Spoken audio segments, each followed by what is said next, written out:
Hey class, welcome back. We're wrapping up chapter 11, gases.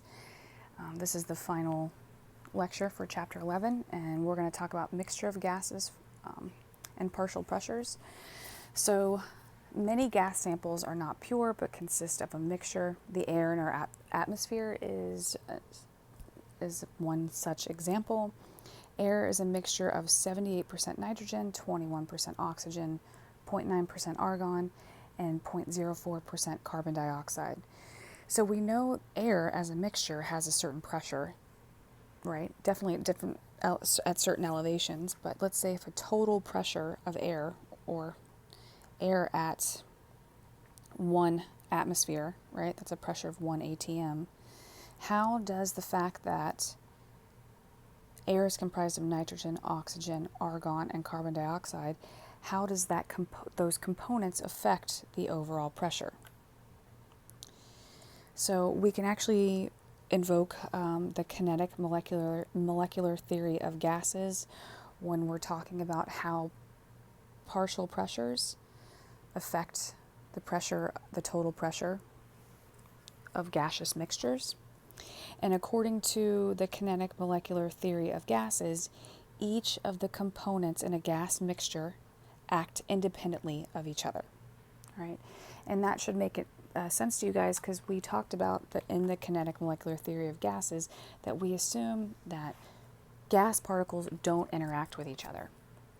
When gases behave ideally, they don't come in contact with each other because their particle size is small compared to the distance between two molecules. Okay, so even though a mixture is like air, for example, is comprised of several different gases, the individual components, each of the components in a gas mixture, act independently of each other. All right, so the pressure due to any individual component in a gas mixture, first of all, that's called partial pressure. All right, so in air, again, for example, the total pressure, right? There's total pressure of air, and then the individual pressures of the components are the partial pressures. The partial pressure of any component is that component's fractional composition of the mixture times the total pressure in the mixture. All right, we'll talk about that in just a second. So again, air is a mixture, 78% nitrogen, 21% oxygen, 0.9% argon, and 0.04% carbon dioxide. The nitrogen molecules in air exert a certain pressure, specifically 78% of the total pressure, that is independent of the presence of other gases in the mixture. So if we take into consideration the fact that the partial pressure of any component is that component's fractional composition, all right, so the fractional composition of nitrogen in air is 78, right, percent divided by 100, right? So the fractional composition of that is going to be 0.78%. Okay. Then the partial pressure of oxygen is going to be its fractional composition multiplied by the total pressure of the mixture. So at 1 atm, the partial pressure of nitrogen in air is 0.78 atm. All right. Oxygen in air, same thing, right? It's 21% oxygen.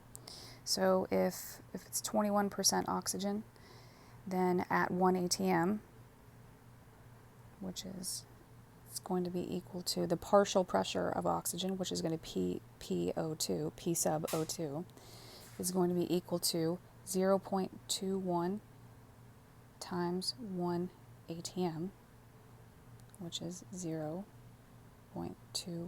atm. Okay?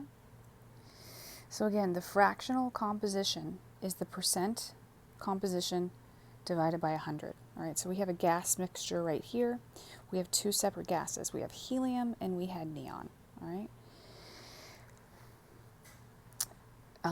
The fractional composition of each component. So for helium, we have, the fractional composition, right, is going to be 80% divided by 100. So again, it's going to be 0.8 ATM. The same thing for neon. It's 2 neon molecules. It's 20% of the composition of this mixture. 20% divided, 20% divided by 100 is 0.20, so that's where we get this right here. All right, so these are the fractional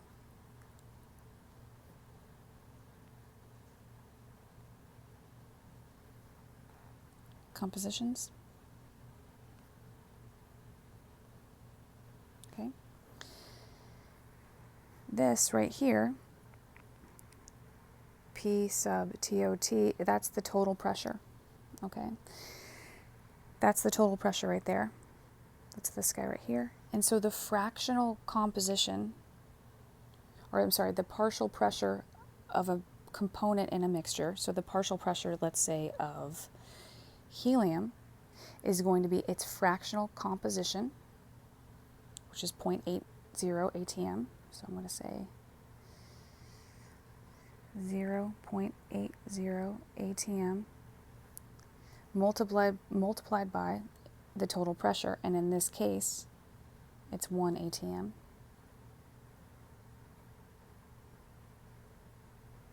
So that's going to give us 0.80 ATM.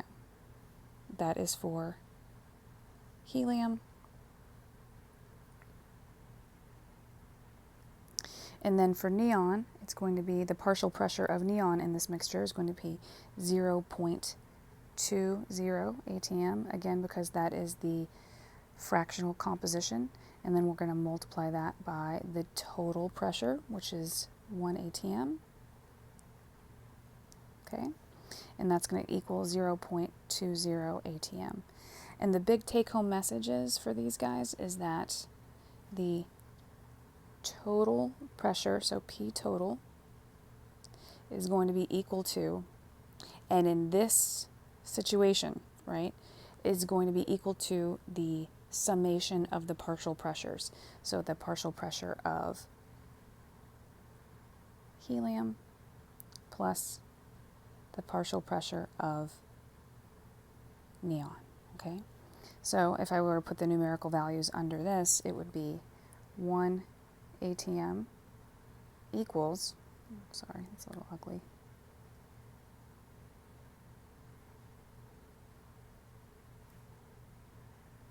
equals partial pressure of helium is 0.80 ATM plus the partial pressure of neon, which we just found out down here, is 0.20 ATM. Okay, so the fact that this composition, or this mixture, has a total pressure of 1 ATM, that 1 ATM comes from the fractional composition of the percent abundance, or the percent composition, right? So that's 80% helium multiplied by the total pressure, all right? So 0.80 ATM plus 0.20 ATM equals 1 ATM, okay? This is essentially, this is Dalton's law of partial pressures, all right? That says the exact same thing that I just mentioned, that the total pressure of any gas mixture is equal to the summation of the partial pressures of the individual components. Okay. So for example, down here, we'll look at air one more time. Air at atmospheric pressure, right, at sea level, it has a total pressure of 1 ATM. All right. And each individual component, right? Nitrogen is made of 78% nitrogen, or the air is made up of 78% nitrogen, 21% oxygen, and roughly it's 0.9% argon, but then if you round it up, it's 0.01% argon. And these are the partial pressures, and when you add these all together, they will equal the total pressure, which is 1.0 ATM. So let's just do an example. All right, now we're just going to invoke, in this problem, we're just going to invoke Dalton's law of partial pressures, where we just have to add up all of the individual components of the mixture. So a mixture of helium, neon, and argon has a total pressure of 558 millimeter mercury. If the partial pressure of helium is 341 millimeter mercury and the partial pressure of neon is 112 millimeter mercury, what is the partial pressure of argon? Okay, so it's pretty straightforward, but we know that this mixture, the P total, is equal to, so the pressure of the total pressure of the mixture is equal to the partial pressure of helium plus the partial pressure of neon plus the partial pressure of argon. In this example, we were given the total pressure, we were given the partial pressure of helium and the partial pressure of neon, so all we have to do is rearrange and solve for the partial pressure of argon. So the partial pressure of argon is just going to be P argon is going to be equal to P total minus the summation, let's see, P helium plus partial pressure of neon. Okay, so I'm going to plug these values in. So now we have the total pressure is 558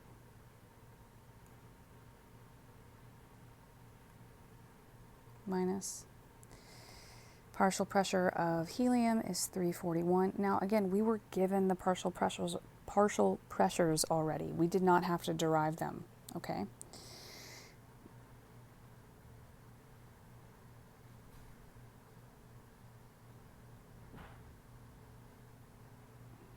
All right, and again, this 112 is the partial pressure of mercury. Oh, not mercury, of neon, sorry. And this is the partial pressure of helium. So all we have to do is 341 plus 112, and then 558 minus 453 is 105. So the partial pressure of argon is 105 millimeter mercury, okay? So again, when we do partial pressures, this is just Dalton's law of partial pressure, where the total pressure is equal to the summation of the partial pressures of the individual components of the mixture. All right, so let's do another one. So calculate the partial pressure of oxygen that a diver breathes with a heliox mixture containing 2.0% oxygen at a depth of 90 meters, where the total pressure is at 1 atm. Okay, so here's the deal. Calculate the partial pressure of oxygen that a diver breathes with a heliox mixture. All right, so we need to know what the partial pressure of O2 is. All right. The mixture contains 2.1% oxygen at a depth of 90 meters, where the total pressure is 10 atm. Okay, so we were given P total, and that is equal to 10.0 atm. Okay. We don't know what the partial pressure of oxygen is, but we do know it's 2% of this mixture. Okay, so the first thing we have to do is find out what the fractional composition is, right? So we're going to just take 2.0% and we're going to divide that by 100, and that's going to give us 0.02, right? So this is the fractional composition of oxygen in this mixture. And then we're going to multiply that by the total pressure, which is 10 atm. Okay, and we're going to take that multiple, and that's going to give us 0.2. Let's make sure, oh sorry, that should be a 0. 0.20 atm. All right, so the partial pressure of oxygen is, so PO2 is equal to 0.20 atm. All right, so that's different than the first, the previous example. We weren't given the partial pressure. All we had to do for this one is we just had to, we were given the partial pressures, and all we had to do is add them up and understand the relationship of the partial pressure, Dalton's law of partial pressure. Down here, this problem, we were not given the partial pressures. We were still given total, and we were given the percent composition of an individual component. So we had to first take the percent composition of an individual component, divide it by 100 to get its fractional composition. Then we take the fractional composition and multiply it by the total pressure to get the partial pressure of that composition, of that component, I should say. All right? So again, this is the whole thing right here, and 0.20 atm, okay? So we'll do lots of practice problems for partial pressure, all right? But we're going to move on. We're going to talk about vapor pressure really fast, because this is relevant for partial pressure, and this is also relevant for your experiment 12 that you guys are going to do. A lot of times when a gas from a chemical reaction is collected through water, the gas that ends up coming out is a mixture of gas molecules and water vapor. Okay, so for example, we have this reaction in this tube. We have zinc, solid zinc, plus HCl. Oops. I'm just going to go ahead and show you that, right? So what ends up happening is that if you look at your reactivity series, you find out that zinc, this is a single displacement reaction, zinc is more reactive than hydrogen. It's higher up on the reactivity series, so it's going to replace hydrogen to form zinc chloride, which is soluble in water, plus, and then what's going to happen with the two hydrogens that are left over, they're going to combine and form hydrogen gas. Okay, so those are the bubbles that are coming out of solution. That's hydrogen gas. Okay, hydrogen gas travels through the tube. Travels through the tube and is collected through, it's being pushed through water, and it's being collected in this inverted container right here.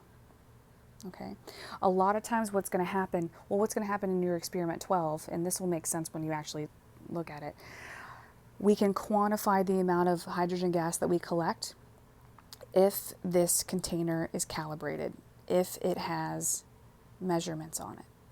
Okay, if it has volume measurements on it, we can see how much water it displaces, right? So as we collect hydrogen gas through this tube and as it's pushed through the water, right, hydrogen gas is less dense than water, so it's going to be pushed through and it's going to float up to the top. And as a result, it's going to push the volume, the water level down, right, as more gas is being collected up top. So the volume, the overall volume displacement that we're going to see is going to be proportional to the amount of hydrogen gas that we collect up top. The only problem is that since we pushed these hydrogen gas molecules through water, the gas that we collect up top is going to be a mixture of water vapor and hydrogen gas. So this is now a mixture. This is now a mixture of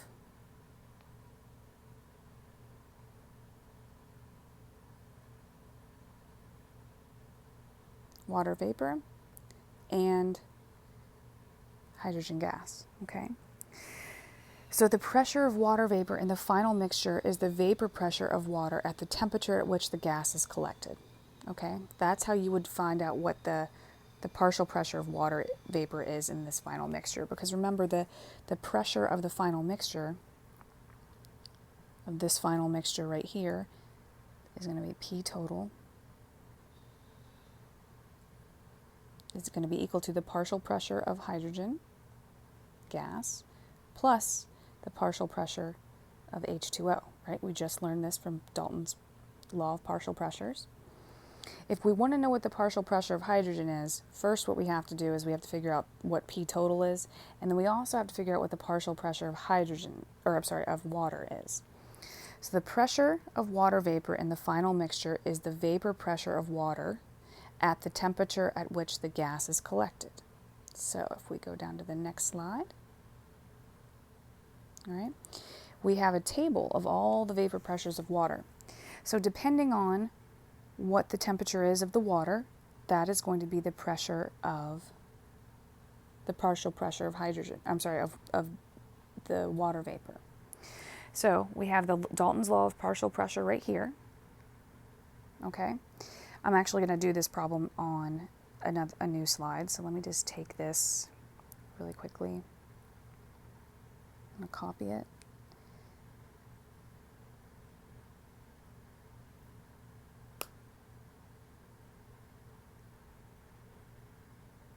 This is what I would usually do on the board, right? If we were in class, but those days are gone. Okay, so here's a problem that we can talk about. Hydrogen gas was collected over water at a total pressure of, so that's our P total pressure of 758 millimeter mercury.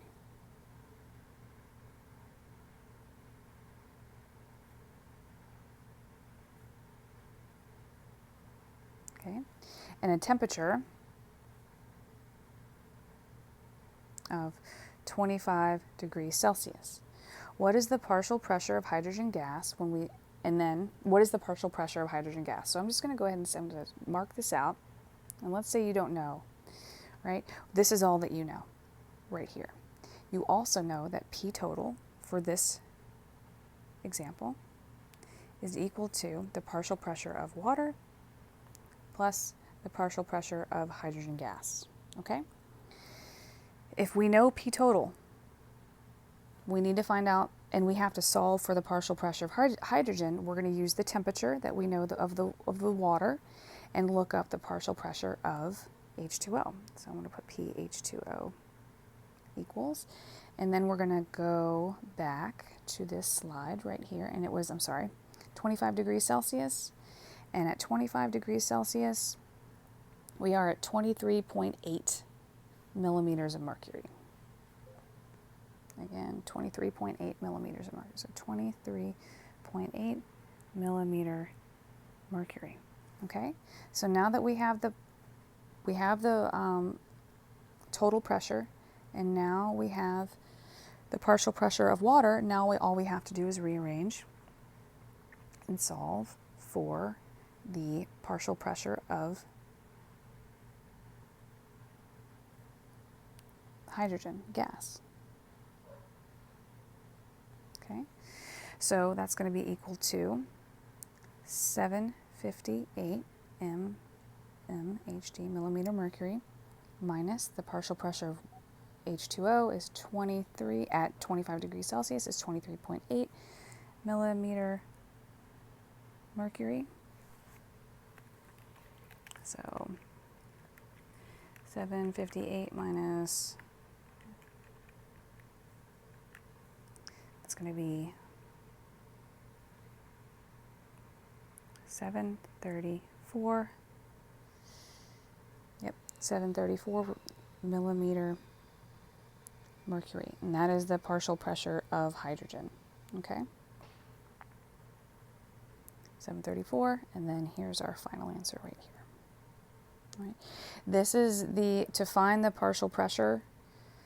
This is exactly what this type of problem is exactly what you are going to do in experiment 12, and I'll remind you guys of this when that time comes closer. Okay, and we'll do some more problems in regards to that too. But I really like those because it really encompasses a lot of different problems that we've done, that we've covered. This is a single displacement reaction, and you can actually predict the products and then understand how much hydrogen gas comes out. It's a really neat example of tying a bunch of concepts together. So I like it. Okay, so gases and chemical reactions. All right, so this is we can tie all of this back down to stoichiometry. So in reactions involving gases, where you have gaseous reactants or gaseous products, the amount of gas is often specified in terms of its volume at a given temperature and pressure, right? That's because we know that temperature and pressure and volume are all related, right?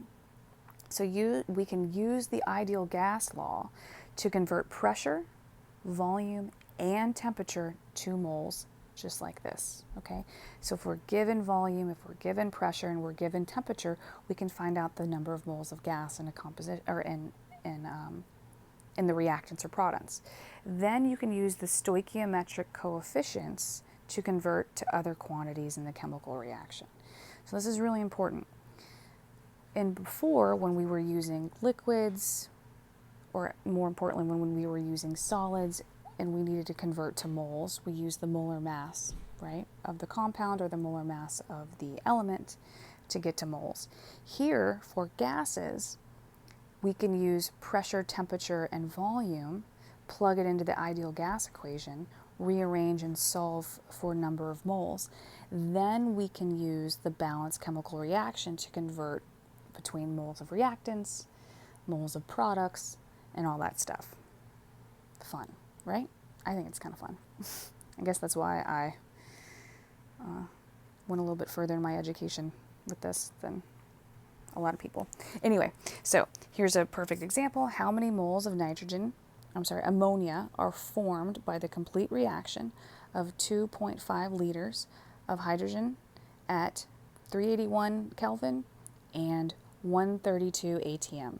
Assume there is more than enough N2. So basically what this means is that if we assume that there is more than enough N2, then we are assuming, that's just saying that H2 is the limiting reactant, okay? So the first thing you have to do is you have to have a balanced chemical reaction. It's a must, right? You have to write, because you need the molar ratios of the reactants and products, okay? So we know that for every 3 moles of hydrogen that react, we end up with 2 moles of ammonia, all right? We know that this nitrogen gas is in excess, so we don't have to worry about it, all right? So we were given volume, and we were given temperature, and we were given pressure. Now all we have to do is rearrange the gas equation to say that pressure and volume over RT is equal to the number of gas moles. Then we're going to plug all this stuff in. So pressure, 1.32 atm,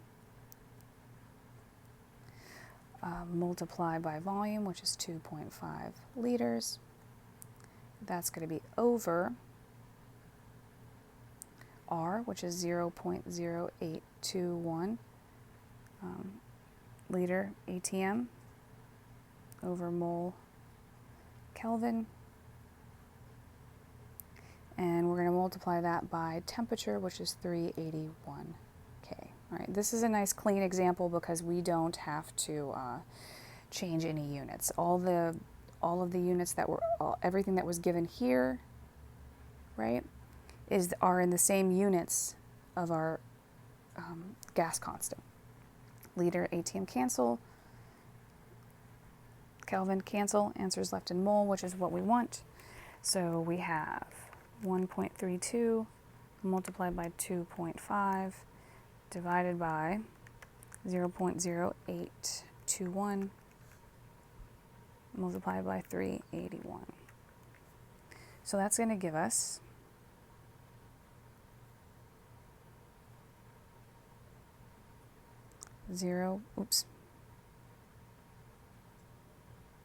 oh my gosh. 103.22, right? And this is in mole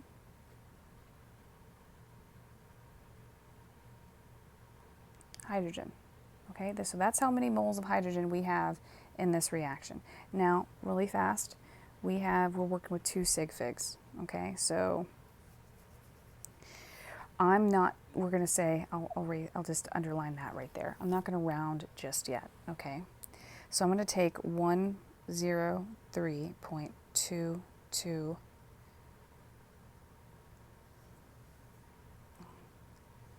mole H2, okay, and I'm going to use the balanced chemical equation to convert from moles of hydrogen to moles of ammonia, okay? So I'm going to take a second answer, and I'm going to multiply that by 2/3, and that's going to give me 68.816 mole NH3. Now all I have to do now is I'm going to go ahead and I'm going to have to round. Again, this was 2 sig figs, so we're going to have 2 sig figs here, so that's going to give me 69 moles of NH3, of ammonia. Okay, so again, what we did is we used PV equals nRT to solve for number of moles of gas. We were given volume, we were given temperature, we were given pressure, so we can rearrange PV equals nRT to solve for moles of gas. Once we got the moles of gas, then we used the coefficients from the balanced chemical reaction to convert from moles of reactant to moles of product, and there it is right here, 69 moles of ammonia.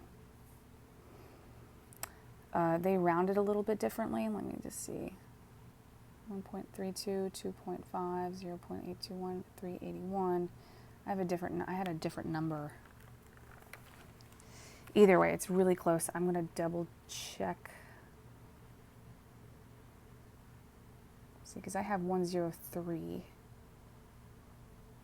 I must have done something funky. Oh, I did something funky. You guys are going to stay here because I'm not doing this whole thing over again. So let me double check really fast. I must have 1.32, because I did put it in my calculator a little bit differently. 2.5 over 0.0821 multiplied by 381.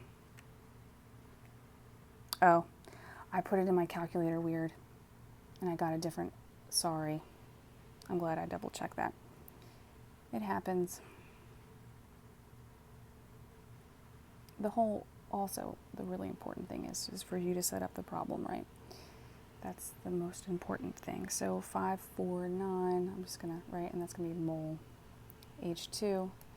Then I'm going to delete this and say 0.154. Sorry, 0.549 mole H2. All right, and that's going to give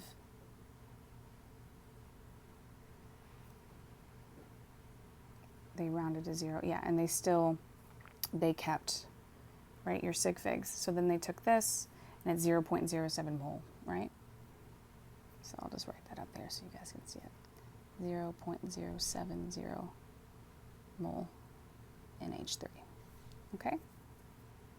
So sorry about that mistake, but I set it up right, so. Okay, so the last thing that we're going to talk about is we're going to talk about molar volume at standard temperature and pressure. So I'm sure you've heard of this thing called STP before. The volume occupied by 1 mole of gas at 0 degrees Celsius, okay, that's 273.15 Kelvin, and at 1 atm is 22.4 liters. So it's a standardized volume, right, at these conditions. So these conditions, what are they called? They're called standard temperature and pressure. All right, so standard temperature is 0 degrees Celsius and standard pressure is 1 atm. Okay, so the volume occupied by 1 mole of gas under STP is called the molar volume. Okay, it's called the molar volume.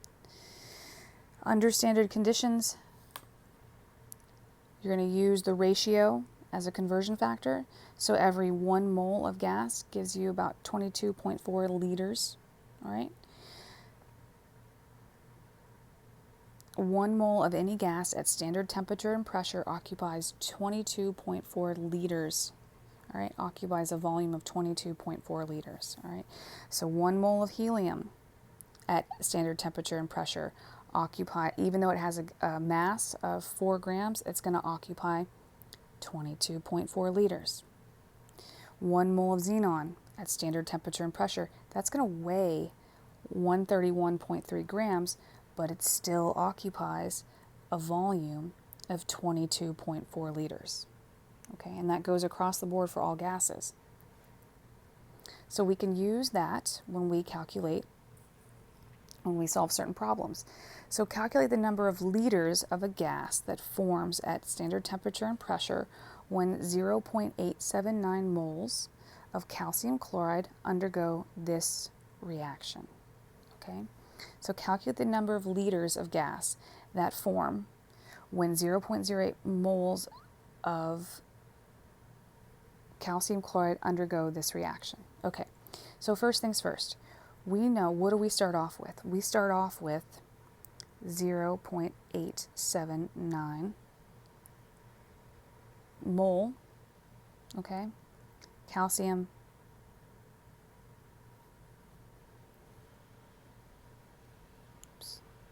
oh my gosh, sorry about that. Calcium carbonate, okay? We know, sorry this is a little messed up, we know and we have to calculate the number of moles, the number of liters of gas, okay, that form. So we're going to have to do this. We're going to have to say, all right, well, we know that this is the balanced chemical reaction, right? So we have to convert from moles of calcium carbonate to moles of the gas, and the only gas that's formed is is carbon dioxide. And luckily, it's a 1-to-1, 1 mole. If it weren't, we just use the coefficients.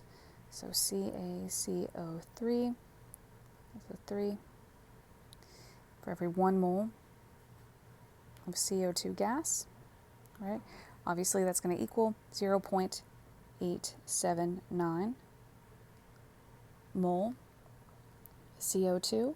Then we're going to use this, right? We're going to use this equality right here to write a conversion factor. So we're going to say 0.879 moles of calcium carbonate, got ahead of myself, of CO2. And then we're going to convert it to liters, right? And we're going to sit back and say for every 1 mole of carbon dioxide occupies a volume of 22.4 liters. So 0.0879 multiplied by 22.4, and that's going to give you, I have 1.9689. This is liters, and we're looking at how many significant figures? 3. 1, 2, 3, right here.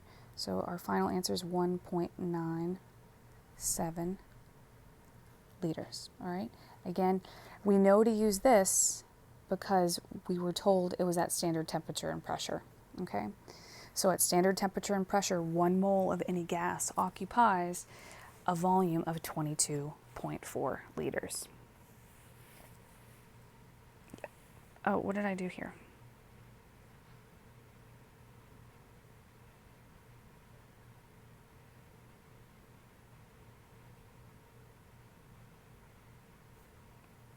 Am I just having some serious calculator issues? I think I am. Oh, I know. I'm sorry, guys. I put this in my calculator. It's been a long day. I really apologize. Hey, I'm human. I put this in my calculator. This is wrong. right? That's why I ended up getting a decimal point off. So let me throw this back up there. Please excuse me. So it should be, I may have even said it when I was doing it and didn't notice. 19.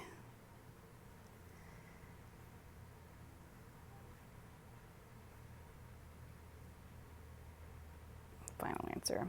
Thank you for being patient. Okay, there you go. So I'm actually going to stop here. Okay, I just wanted to just make sure that we understand what's going on. We talked about, for gases, the kinetic molecular theory, which is a model for gases that states that gases are composed of widely spaced, non-interacting particles whose average kinetic energy depends on temperature. Okay, in a nutshell. Pressure is the force per unit area that results from the collision of gas particles with a surface. We learned about gas laws, how gas laws show how one of the properties of a gas varies with another. We combined the gas law, which is the Boyle's law and Charles' law. We learned about the ideal gas law, which combines the four properties of a gas: pressure, volume, temperature, and the number of moles in a single equation. And this shows their interrelatedness. And then there's essentially all of the gas laws on table 112, page 380, okay? And then we just basically took all of that and we just went with it, and we learned partial pressures, and then we learned about STP and how that relates to molar volume. And then when we can even calculate molar mass and then do stoichiometric conversions of moles when we using PV equals nRT. Okay, I did scroll through this, but I just wanted to come back to this really fast, just if you're interested. These are in my slides, all right. But so I just want to talk about air pollution really fast. So it comes from it's not just carbon dioxide or carbon monoxide. There's also sulfur dioxide, and that's emitted primarily from electricity generation and industrial metal refining. All right, so refining, I should say. SO2 is a lung irritant, and really SO2 comes from acid rain, and we've heard about that before. So again, where is it coming from? Electricity, yay, go us, and metal refining. All right, carbon monoxide is a really big, it's a very poisonous gas. That's formed by the incomplete combustion of fossil fuels. Again, fossil fuels are petroleum, natural gases, and coal. It's also emitted by many motor vehicles. All right, it's also emitted by a charcoal oven, not oven, but grill. All right, CO2 displaces oxygen in the blood and causes the heart and lungs to work harder, and then ultimately causing you to suffocate. All right, it's odorless, it's tasteless, right? It's a big problem so having a carbon monoxide detector is always a good idea, because you can't tell if it's in your house or not. At high levels, CO2 can cause sensory impairment, decrease thinking ability, unconsciousness, and then ultimately, not to end this lecture on a bad note, but ultimately death. Chemistry and air pollution in our environment. Ozone, all right, is a big pollutant, all right. Ozone in the upper atmosphere is a normal part of our environment. Upper atmospheric ozone filters out, So ozone is not a pollutant. It can be, right, but it does some good in the upper atmosphere, all right. It filters out harmful UV light. In the lower atmosphere or ground level, ozone is a pollutant, all right, and it results from the action of sunlight on motor vehicle emissions. Okay, that's kind of, you'll talk about it a little bit longer in chemistry, probably 201, all right, whatever is after 200. Ground level ozone is an ion lung irritant. Prolonged exposure has shown to permanently damage the lungs. But again, we need it in our upper atmosphere. The whole reason why we had a hole in our ozone layer was because we were releasing certain chemicals into the atmosphere that basically broke down ozone, which is 3 oxygens bound together. And because they filter out really, really harmful UV light, right? Because they filter it out, when we depleted our ozone, we cracked a hole in the, or we made a hole in the ozone layer, and that's from, just really fast, they're called chlorofluorocarbons, all right?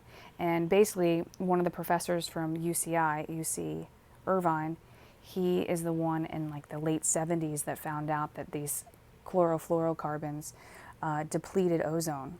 And he got industry and government to basically sit back and say, hey, we're gonna outlaw these, because they were in aerosols, right? They were in hairsprays, they were in anything that you sprayed out of a can. These guys would just float up into the atmosphere and just destroy all the ozone. So because his research and government listened to research and they're like, okay, we're going to outlaw these chlorofluorocarbons now. And because of that, now our ozone layer has been restored and people are getting way less skin cancer. Okay, so this his name was Sherry Rowland, and he won a Nobel Prize in chemistry for his work on essentially saving the planet. Anyway, nitrogen dioxide is emitted by motor vehicles and by electricity by electricity and generation plants. It's an orange-blue gas that causes the dark haze often seen over polluted cities. It's an eye irritant, lung irritant, and is also a precursor to acid rain.